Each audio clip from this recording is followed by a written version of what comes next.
Welcome back, Bills Mafia, to another episode of the Friday Night Forecast here on the Cold Front Report. I am your host, Travis Blakesley. Thank you for tuning in on this Friday.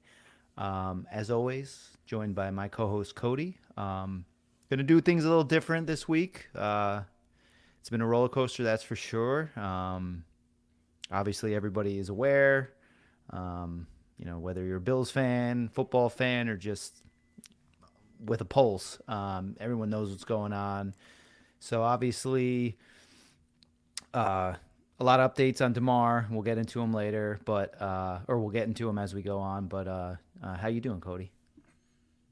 I'm doing well now that we're getting all the news that's coming out of the University of Cincinnati Hospital there.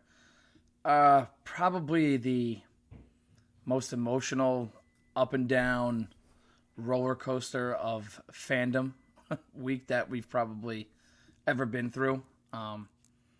We went into Monday night anticipating a huge, colossal showdown with the Bengals, and what we ended up coming away with was unprecedented and scary and life changing for a lot of people in a lot of ways. So uh, it's kind of hard to process it. I've never spent a week where I was refreshing Twitter so often to try to find out news about a man that I've never met, and it puts a lot of things in perspective, and it's bigger than football. But at the end of the week, all the positive news that we're getting from the team, from the Hamlin family, from the doctors, from basically everyone, and just to see the outpouring of support for this young man with the donations, with the well wishes, with the prayers, cards, you name it, was pretty inspiring, pretty incredible, and yeah, so now we've kind of reached that crescendo where we went from an extreme low on Monday to a totally different feeling here Friday, where we can even start talking about football on Sunday. So yeah, didn't mean to run on there, but just a complete whirlwind. Yeah, no need to apologize at all. Everyone obviously handles it a little bit different, but everyone was in the same boat. It was one of those things where I think right before they went to break, you kind of knew something was different. Obviously there's times where, like for instance, if there's a break where the bone comes through the skin, or I remember Dak when he picked up his ankle and it's hanging over. Like you see that visceral look on a lot of people's faces, players, ushering medical staff over. And we didn't get, live. I wasn't paying attention to the play, but when they went in review, or when they showed the replay, and you saw nothing out of the ordinary. No blow to the head, no arm or leg twisted, and all you saw was a helmet to the chest.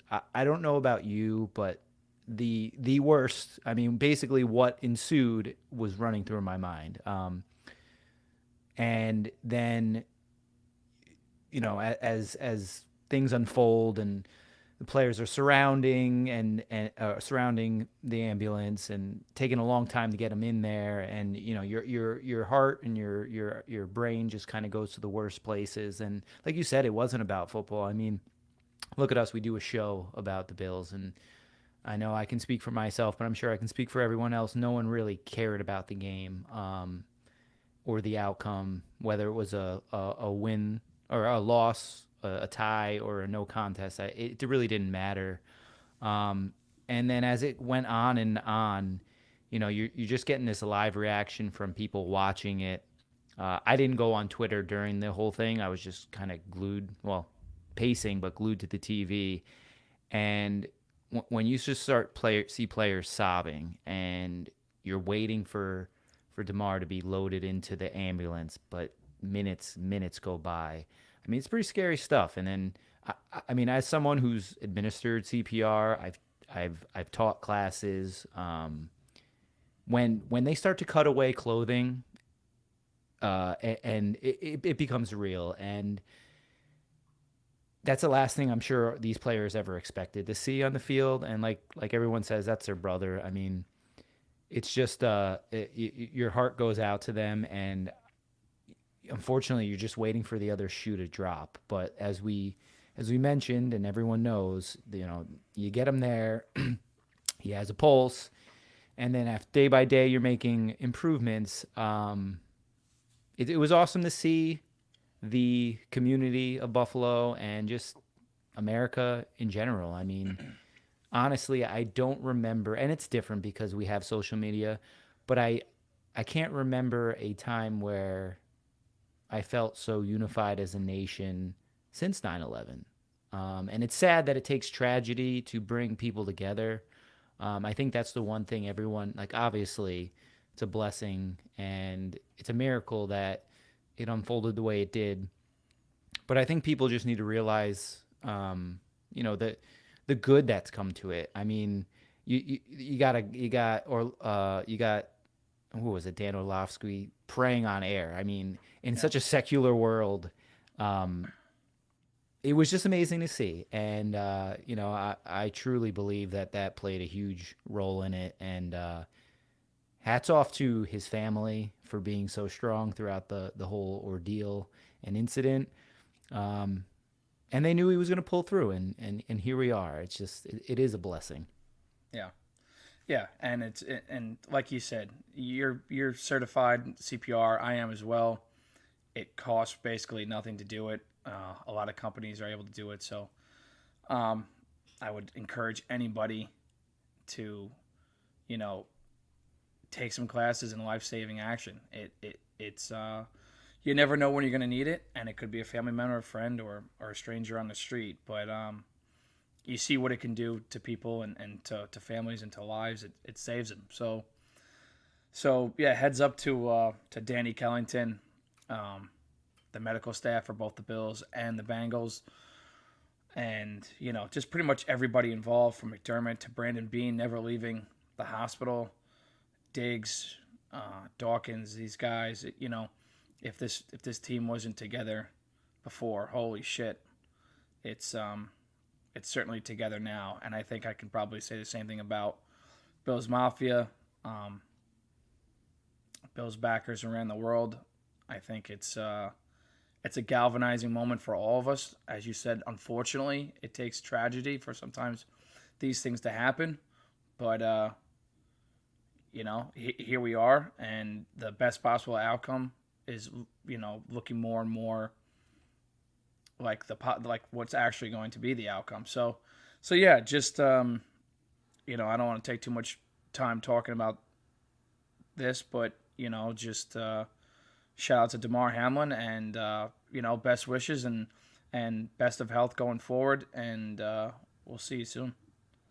And as everyone has already heard, his father mentioned that before he woke up that he would want the Bills to play, and obviously they have a game on Sunday. And with Allen and McDermott's interview, it was a definite he's ready to play. And with the news of waking up, I don't say this often, but I do feel bad. I feel bad for the Patriots. Their playoffs hang in the balance, and they're going to be they're going to be going up against an inspired team, which brings us to this game.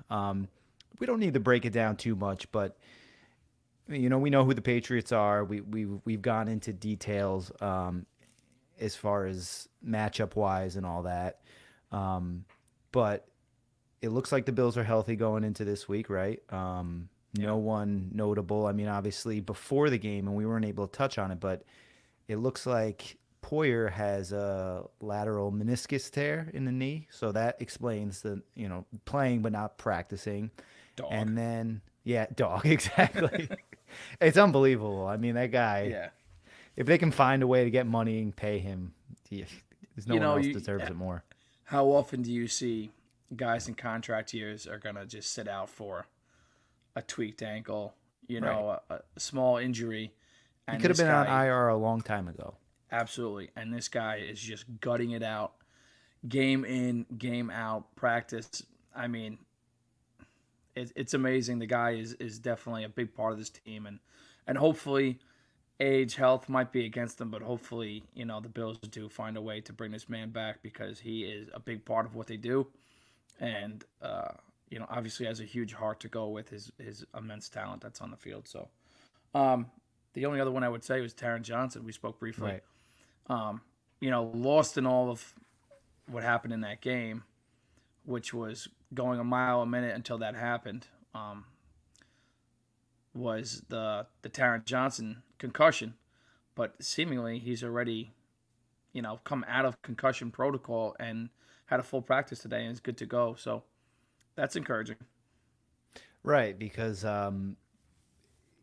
it was interesting to see who they would trot out there, and Saran Neal against a Tyler Boyd or a Jamar Chase in the slot. That was concerning. You get him in there to be the big nickel. I get it, but I just think these concussions, like you said, if he sustained a high level concussion, you could be missed multiple weeks, and the fact that he was back limited practicing Wednesday in my opinion, tells me he went to the protocol and probably didn't really have any signs thereafter. Because it's not really a cut and dry. You run a test, you're Right. positive, you're negative. It's definitely fluid. So that's great to hear because he was the only player left on the defense that didn't miss any time. Up until Right. that Right. moment. Yeah, and it just shows what the Buffalo Bills staff does. We are the anti-Dolphins. We always kind of side on the side of caution when it comes to injuries, especially head injuries. So good to see that he's all clear, good to go. Concussions are not to play with, but it must have been on the mild side. Speaking of that concussion, what did you think of that play? So I was okay with everything until the really diving head first.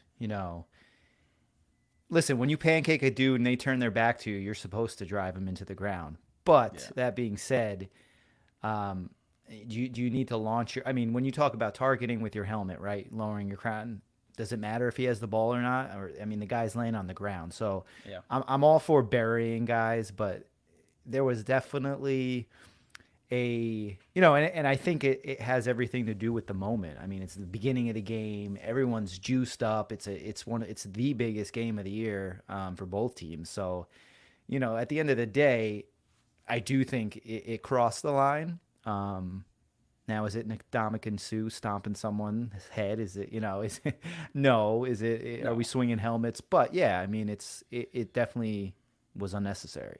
I think it warrants a 15-yard penalty, I guess is what I would, you know.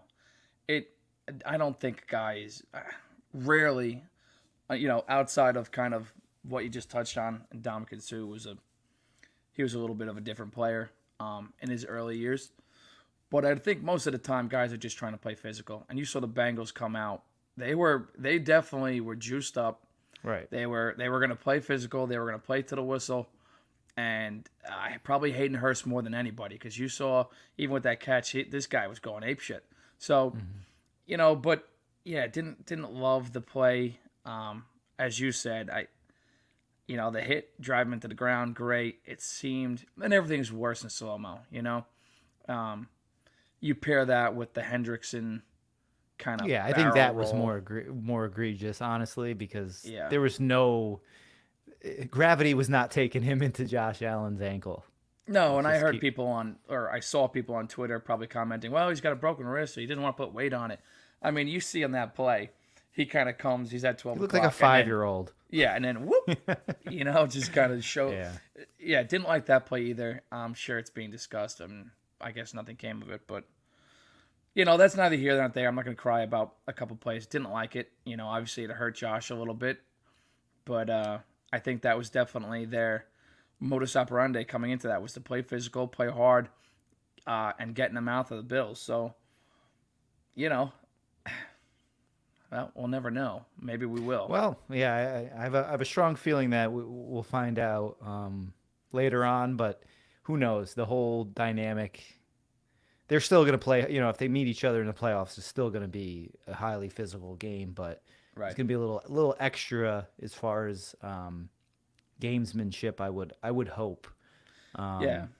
And shout out to Zach Taylor and that coaching staff and how they handled the situation. Nothing but Or class coming out of really, Cincinnati. honestly, everybody. I tweeted that. It just from top to bottom. I think it was handled as good as it could have been. From as much as I don't like to say it, the Joe Bucks and the Troy Aikmans, to sending it back to Booger, and the rest of the crew, to Scott Van Pelt and Ryan Clark later on. Ryan Clark was Both great. right, in both organizations. The NFL, I think the NFL honestly is getting a little bit. Listen, in situations, again, in situations like this, you're not going to make every right decision. But Right. what matters at the end of the day is the game wasn't played, and that was the right decision. So if you're gonna split the atom on how they got there, I don't think that's fair, because that is a bit as much of an emergency situation as you can get, especially in pro sports. So I think everyone really handled it, and like you said, I mean, Bengals fans, Bengals players, and Zach Taylor specifically. He was a coach where I know his name, but I didn't really know much about him, and now I feel like he really in my heart he really won me over there for sure. Yeah, the Bengals absolutely have my respect. The Detroit Lions, along with, excuse me, with what Buffalo's gone through with storms and having to play at Ford Field and how accommodating that team has been, I've had a bit of admiration for the Detroit Lions and their kinship with the Buffalo Bills, and now you can kind of put the Bengals right there with them. Nothing but class there, from the hospital to taking care of our boy. So props to them. But moving on now, the NFL came out today with their new playoff format, seeding format, as you will, changing some written rules. So I guess my question would be or to you is, how do you feel about that? Well, I'll start off by saying there was no fair situation. 2020 was very similar, in my opinion, where you got, the Bills specifically, they're playing on Mondays, Tuesdays at weird hours. Unvaccinated players who, may not have any symptoms, they can't play for a more extended period of time. So the NFL has dealt with, for a long time, it's been very cut and dry. But the last few years, there's been a lot of uneasiness, specifically 2020, and then this game, where at the end of the day, it's not going to be perfect.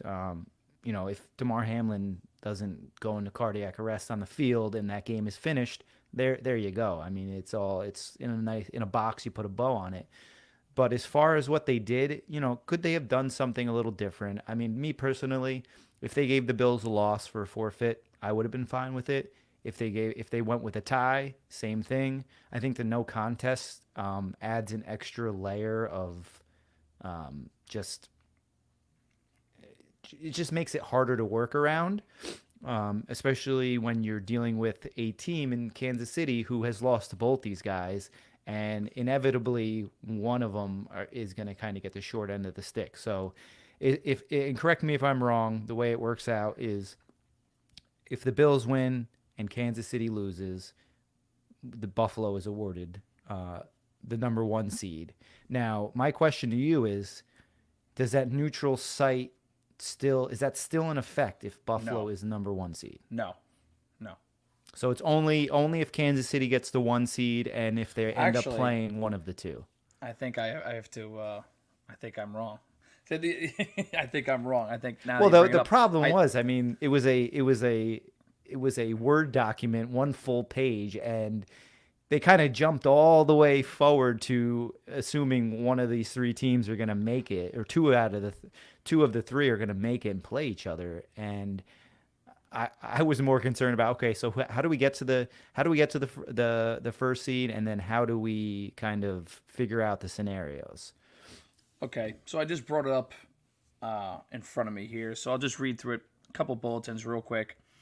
The AFC Championship game will be played at a neutral site if Buffalo and Kansas City both win or tie in Week 18, and both teams advance to the AFC title game. So if both teams win or tie, That neutral means site. KC is 1 seed in that Correct. scenario. Correct. Buffalo and Kansas City both lose, and Cincinnati also loses or ties in Week 18. Plus, Buffalo, Kansas City advance to the AFC title game. So that's So the same seeding right there. right, right. And Buffalo and Kansas City both lose, and Cincinnati wins. Then the AFC title game is either Bills Chiefs or Bengals Chiefs on a neutral site as well. So it's a little bit, it would be nice if they broke it down a little bit more than if this, then this Right. team's number one. If this, then team is number two. It doesn't do that. Essentially, what we care about is Buffalo winning this week and Kansas City losing. That would take it out.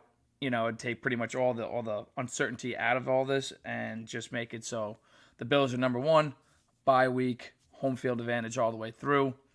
And then, though I wouldn't be sure if I think Kansas City or Cincinnati would be I guess they would probably, I'm not sure what would happen there as far as the 2 seed. It would have to be Because of- Kansas City loses and Cincinnati wins. I would have no. I don't think Kansas City can do, or I don't think Cincinnati can do any better than the 2 seed. Right, so I guess what I'm saying is if Kansas City loses and Cincinnati wins, would they move to the 2? Kansas City would fall to the 3. I don't. They'd have the I same think, amount of losses, but Kansas City would. I think maybe that would be the only scenario. Yeah. Well, that I guess we'll Well, find out yeah. once Sunday mean, concludes.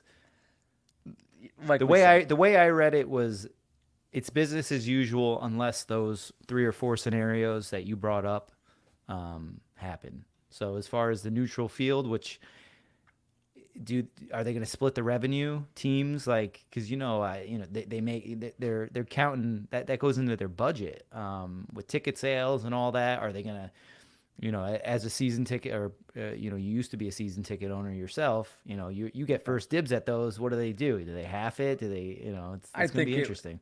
I think that's probably what you have to do if you're playing on neutral site. You split the tickets in half. You offer them up to the season ticket holders at to begin with, as you would if it was a home game, and then whatever remainder you have goes on general public. But I mean, the nice thing about this is Kansas City plays tomorrow night, so we'll have a little bit more clarity as far as the number 1 seed is concerned tomorrow. If Kansas City wins, they're the 1 seed. So Right. we're rooting for the Raiders hard. Yeah, and let's go Jared Stidham. Interesting, interesting dynamic there. He played well. I think the Chiefs can lose this game. I really do. I Well, really think with they can the lose. Chiefs kind of sleepwalking the last quarter of the season, certainly is possibility. And for those who think the NFL's rigged, here we go. I mean, there's no, the outcome if that's the case. Starting with a Kansas City loss, and then the darlings of the NFL would be the Buffalo Bills. So it'll be interesting, but yeah. Do you feel like there's any? Do you buy into? Yeah, I know you said that it'll galvanize the team, but do you think it'll be a competitive advantage? One, rallying around Damar Hamlin. Two, knowing he is most likely going to make a complete recovery. Do you think that plays in, and maybe how long can they ride that? Can that be a playoff type thing? I mean, I think it can definitely be a playoff type rallying cry, if you will. These games, they come quick. We have playoffs. What, next week? Is it next week that we start the playoffs? I mean, Right. Well, yeah, not tomorrow, but the following week. Correct. right, next weekend. So, as we get more and more news about Damar, and as his health, continues to improve, and the team continues to, gain, the knowledge, from the doctors, what you have you, and he can talk, and then hopefully, God willing, maybe, I mean, I don't know if it's out of the question to think that he can, at some point, fingers crossed, AFC Championship type game, be down on the sideline would be incredible. Oh, I Um, think that is for sure. yeah. I mean, when you're So talking about a guy who's starting to get up, and I've heard again rumor speculation, but I've heard he could be discharged as early as by the end of the weekend, and right. that's, I mean, what a turn of events. Yeah, and a miraculous turn of events. I'm trying to be more on just the safe side here and not Right, assume right, things, right. But I guess my point is, yeah, I think it's something obviously they can rally around. How long does it last? I don't know. I mean, I think my point is, if you bring that man is in the building next week, how much more of a rallying cry does that become? If he's Hmm. not and he's able to get and the Bills win, a wild card game and it's the next week, then maybe the uplifting, maybe it comes then. I don't know. Um, I think this team is good enough talent wise. I think that we've probably, you mentioned Kansas City sleepwalking, which is kind of the national media likes to give Kansas City all the just they just don't they give them they don't give them a hard time ever, right? It's They always get a pass for they get a sure. pass all the time. So it's seemingly, oh, we're not playing well. Oh, those guys are just, they're in the playoffs already. They're sleepwalking. If It's we like a do cat that, with his mouse that he's just paddling playing with, around, right? right? He's just playing Skibbity, with the his skibbity food, paps. right? But if the Bills, their offense isn't playing at a top tier level, this team just isn't very good. Right. It's just we're They're gonna not looked at falter in the playoffs. right. We're Da, da, just da. not Yeah. looked the same way by the national media. So um, I think that it could absolutely be something that just takes this team from one level to the next level. And that's just a massive, I don't want to call it a wake up call because that just seems so easy to say and just maybe like insensitive. But it's just it's something to rally around. It's a teammate. This team has obviously become so much closer over this past week.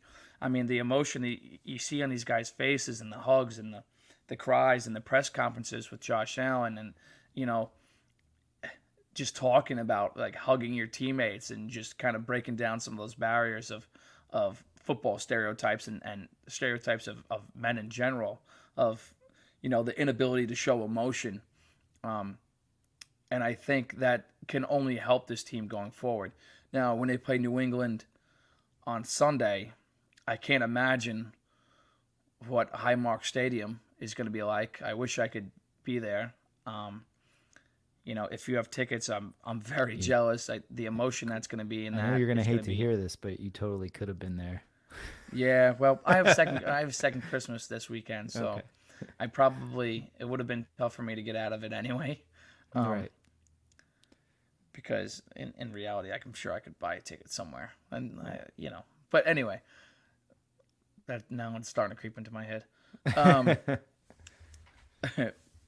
you kind of, I wouldn't be surprised if they come out a little bit sluggish, but I think once they get their feet under them, then watch out, New England, because Yeah, I think you're gonna peel them off the ceiling for sure.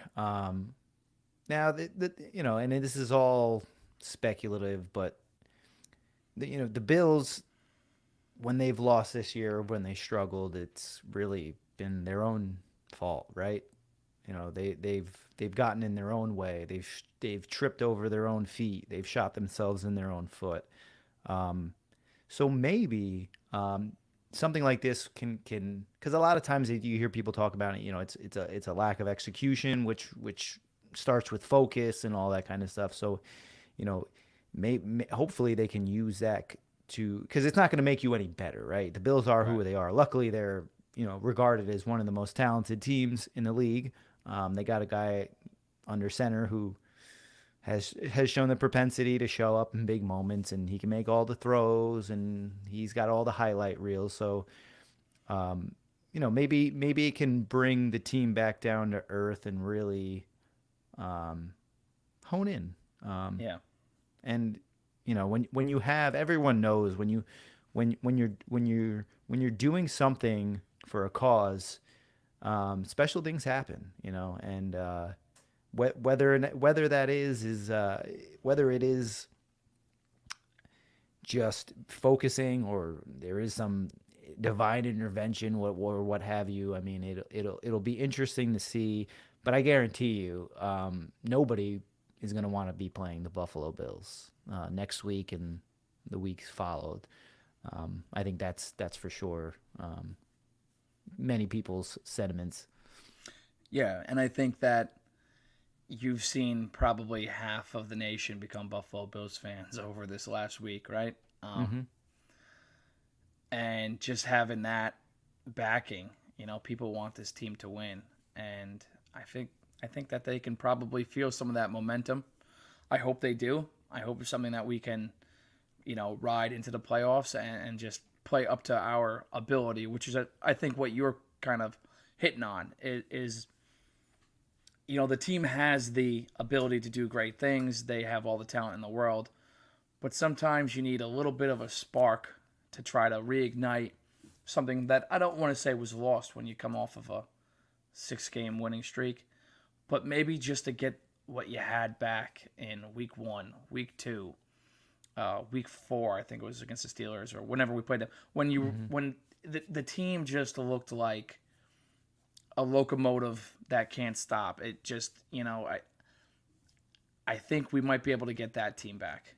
And if we get that team back, then look out, because everything that Buffalo has gone through as a city, from the start of the year up to now, it just makes you feel like there's got to be something good on the end, right? Right. There's got to be, something to look forward to, because the team deserves it, the city deserves it, New York State, Bills fans everywhere, we deserve it.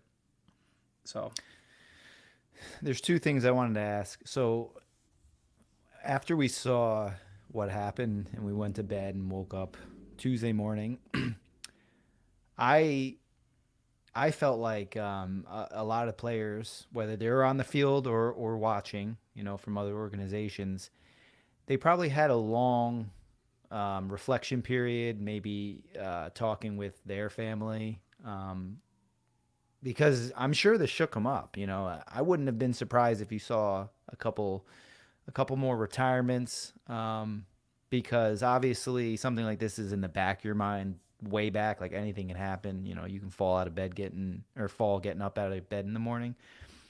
Do you think, one, there are players that are more likely to hang up their cleats, so to speak, after that happened? And then two, maybe some people, after they're able to kind of decompress and then see the positive results, maybe kind of renege on that feeling. Because all I think of is Micah Hyde. He's my age. He's made his money. Just had an injury, and that could have been him right there. I mean, that's him right there. So Right. I just figure I ask you. Yeah, no, and I understand the question, and I probably did feel the same way, and wouldn't be surprised if you saw a couple guys just kind of decide out of nowhere, hey, this isn't worth it, But Josh Allen touched on it in a press conference. What happened? And let's get this right. We don't know what happened. Right.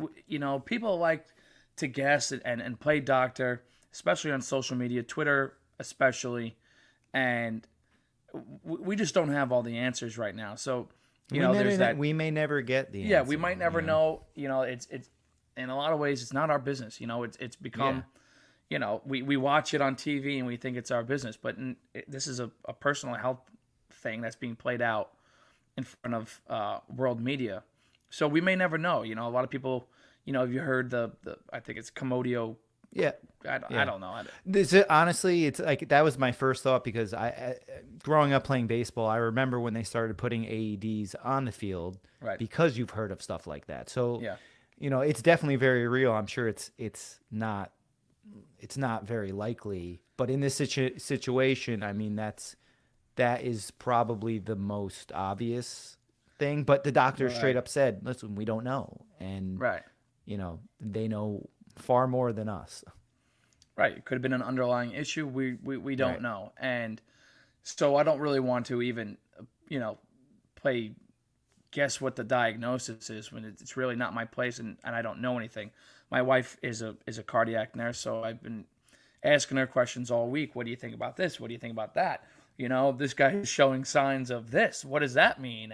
And in so many cases, things mean very different things. You can't just, paint everything with a broad spectrum brush and think it's going to work out the way you want. Everybody has their own agendas and they like to put their own prognosis and diagnosis on things, and it's just not the way it works. And we, as you said, we may never know. It seems as if, we already know neurologically he's okay, and seemingly, when you go into cardiac arrest and it's more of an electric issue, so hopefully there's no damage done to the hearts. We know there's a little bit of damage done to the lungs. That might be from CPR. That might be, I don't know. I think whenever you get put on a ventilator, I mean, it does a number on your lungs. And then when you think about it, I'm sure there's a BVM there, and you're forcing oxygen into somebody's airway way. Right. So, like you said, that the fact that that's what they were worried about, and you're not even really talking about the heart, it's a good sign. Absolutely a good sign. So I don't even remember what our question started as, to be honest Oh, it with was, you there. do you think guys are going to second guess, hanging it Oh, up? right. Maybe they've So gone back. Right. So my comment was really starting with you. That question, I think, was kind of, if it wasn't asked directly to Josh Allen, it was kind of subliminally hinted at. And I think what he basically was told was, this accident, whatever you want to call it, is so far and few in between. It's like a lottery shot, And I think that would probably help some players to say, okay, if it is what, we mentioned, which is a much more common thing in baseball and lacrosse and things like that, it can happen at any point. It's just a matter of, like you said, you walk out your door every morning. Obviously football is a violent sport, but Well, it's like, you hear of somebody passing in a car accident. I know it's happened to me. Every time I started up the car and got behind the wheel, it just felt weird, So, obviously they're going to be going through that. It's going to be going through a while. My second question would be, who's starting at safety? Do you think Marlowe's going to get a shot, or are they going to, the redemption of Jaquan Johnson, right? yeah, Jaquan Johnson. I thought about it briefly. He's probably better suited for that Jordan Poyer role, Jaquan Johnson. So I wouldn't be surprised if we saw Dean Marlowe up this week and active. I'm assuming that the NFL, with it being, maybe you have some more insight into this than I do. If the game was considered a no contest, would, for instance, Cole Beasley, Right. and being able to be called up from the practice squad, he would have been ineligible this week. But because that game is considered a no contest, is that considered essentially that game did not happen? I try to ask our group chat, is like, has this ever happened before? Has they ever outright canceled the game? Postpone, that happens. But I would assume if the game doesn't exist, no stats are going to go in the books. Poof. And I'm dealing with it for fantasy football because I had T. Higgins, the guy I was going against had Jamar Chase, and we're trying to figure out what to do next. I don't know, and luckily I don't think it matters that much, because I think the plan was probably elevating Cole Beasley and then keeping him on the practice squad, clear waivers, and then maybe elevating John Brown for this week. But you pose a good question. I don't know, and I know no one has really said anything. Right. I just think they're trying to cross each bridge as they get to it, and we're running out of time. We got football next week. Not that it's the most important thing, but I guess we'll find out when we see the inactives and all that, because I haven't heard anything. Right, and I only really bring it up because of, we're talking about a Dean Marlowe, somebody that's been inactive, and that changes your roster spots. If you're not, if Cole Beasley is ineligible to be up this year, this game, then you assume Marlowe. I would assume Marlowe would be up anyway. regardless, right? But let's just say, if you're taking away from here, you can add there is the Right. point. So, we probably won't know until Sunday. But yeah, maybe there's a platoon. Maybe they give them some time each, and I think that's probably the best thing, or like a half and a half, because I mean the game obviously means something, but it's also a good time to kind of see what you got with players like Dean Marlowe, who we haven't seen strap it up. right. Who was a solid contributor when he was here. I Right. didn't like seeing him leave. So yeah, I mean, there's so many fluid things going on that this is just. I mean, the nice thing is that we're able to discuss it, I guess, but it's definitely unprecedented, and we definitely don't have all the answers. So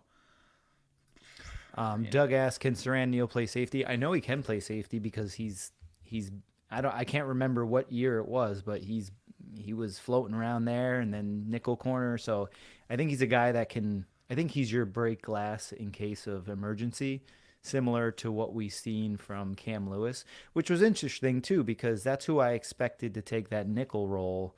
But I don't know. Maybe it's game plan specific. Maybe it's how they practice. Who knows? I mean, I right, always joke about Sean McDermott. Like there's a lot of things that you can expect from him just because of how detail oriented he is and how methodical he can be. But then there's other things, and it usually happens in the defensive backfield where your guess is as good as mine. So yeah. um, Well, while we're talking about that, I don't know if you saw, I don't know if it was today or yesterday, but Benford is yeah, back. they activated him right. Right, right. So So he essentially took um, Damar Hamlin's spot, correct? Because they moved correct. him to IR. Right, and what was the cornerback that got released there for the Bills? Oh, We brought him in. Xavier Rhodes. Yeah, Yeah, and then they brought over a guy from the